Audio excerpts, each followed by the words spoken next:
This video is sponsored by Next Level Gaming's Kickstarter, Griot's Guide to the Wildlands, now live.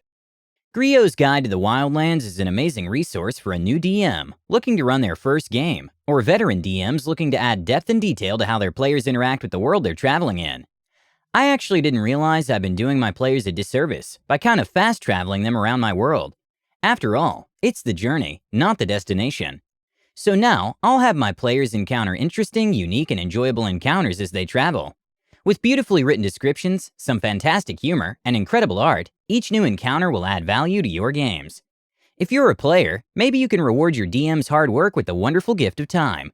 Seriously, back this great supplement and save your DM planning and preparation time and take your games to the next level. And now what you're here for. The time I kicked out a friend from our D&D group. Hi everyone. All Things D&D is back with another story. It becomes readily apparent how quickly one person can ruin something for an entire group of people. If you have someone like this in your group, take action. Listen to this cautionary tale and check your own table. I have a long story to share. Unfortunately, it takes place across 3 years. A friend invites herself to our D&D group.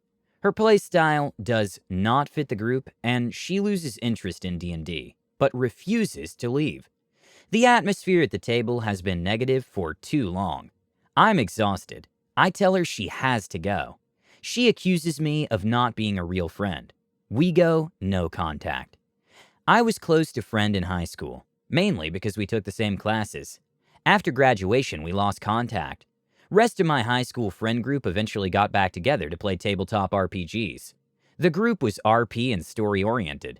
We didn't exclude this friend on purpose, but the friend only liked writing stories and not playing games. We thought she would not be interested. Yet, when she heard we were playing, she wanted to join. What followed was her being incompatible with the rest of the table, and occasionally overstepped social boundaries. No one wanted to say anything about it. In the first half of the campaign, she wanted to play a cat person, a girl with cat ears who acted like a cat.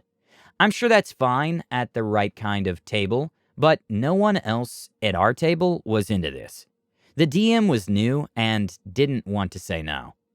The DM offered us to partake in world building. Friend took the offer to create her character's home province, while disregarding the DM's setting. In short, we got Japan, populated by cats in the middle of Europe. We also got whopping 20 noble clans in one tiny village, in a tiny island where nobility was supposed to be overthrown.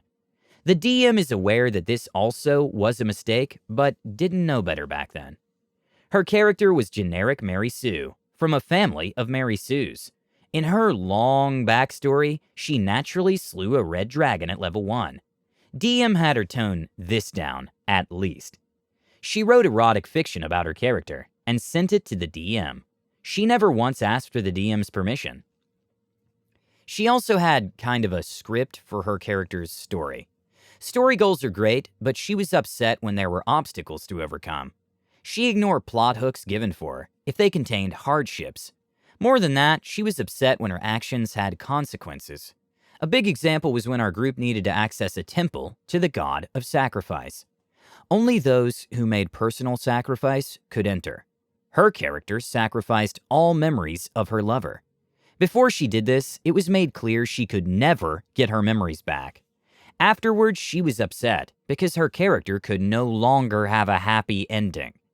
In roleplay, she began asking extremely meta questions in hopes of them leading to her regaining her memories. She was also hostile towards me because my character was the only one in the group who didn't lose their memories. My character gave up her dominant hand.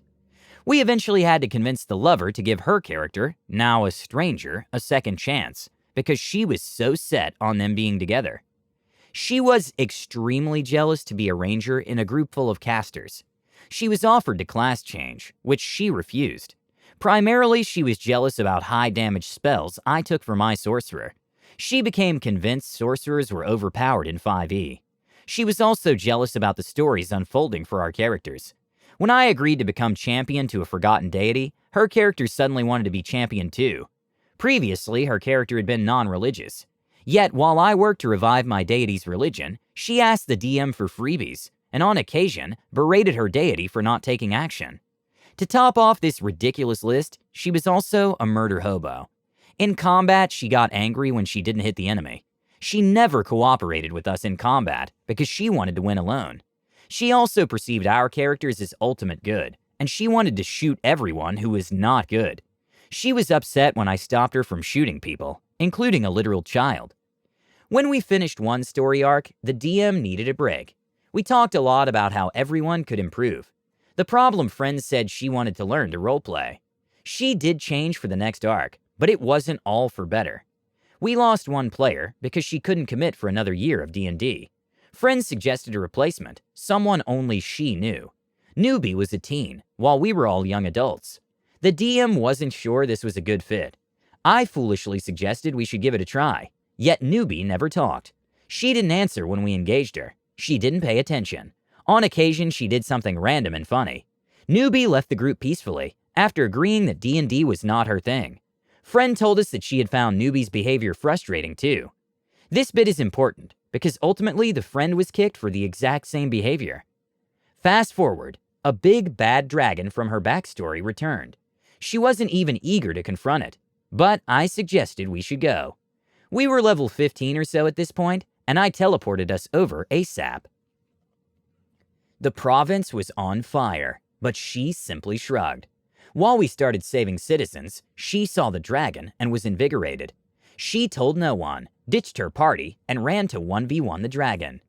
She met that previously betrayed lover on her way. They were both killed in 2 rounds of combat. Resurrection was extremely difficult, for heroes only. After a long talk, we resurrected her character, because she was living in a world of sunk cost fallacy. She literally said, if I don't get my character back, I will have wasted 2 years for nothing.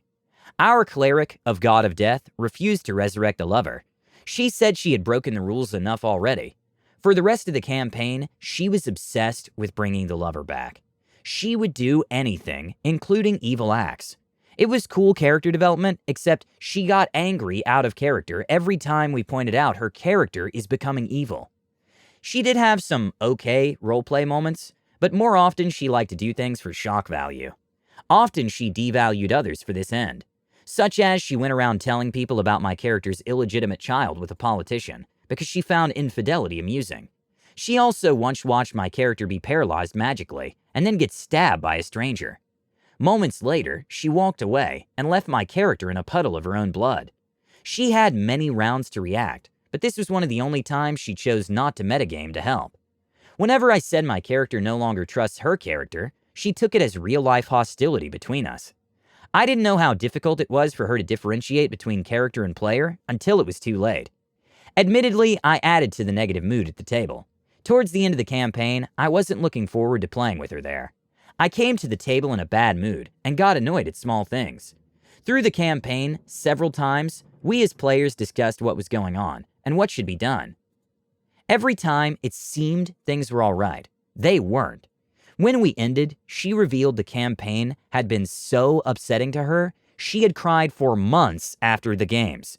No one knew because she lied about being all right. Now that we had the whole story, we talked again. At this point, we should have concluded that she was not fit to play with us, but we didn't. I took over as DM and invited everyone from the previous game. I don't even know why I was so naive still. She was impossible to work with. She disregarded the lore I gave her. She tried to disregard my homebrew races and character creation, after I explicitly explained she cannot take anything from the player's handbook. She refused to make a backstory, for which I only asked one paragraph. She didn't want to be a cleric, but as the party had no healer, she offered to be one. She never enjoyed cleric, and never healed anyone but herself. I asked her time and again if she was happy with her character, and if she wanted to rather swap for her original idea, a monk. She kept lying that she had always wanted to be a cleric, until I showed her screenshots of her original character plan. I also discovered that she cheated by not marking used spell slots and swapping prepared spells during in-game days. After about 10 sessions, she didn't participate in the story, and sometimes she didn't even pay attention. I started asking if she was okay. After a lot of back and forth, she admitted she was upset by something that happened in the game. I tried asking how I can improve the game and what I should change. She never answered. After a few more weeks, I had to ask if she enjoyed playing at all. She said she doesn't care about D&D. At this point, it became clear that she only came to the table to hang out, while we were super story focused. She had most likely realized way back that D&D wasn't for her, but she wanted to not be excluded by her friends. I was very tired.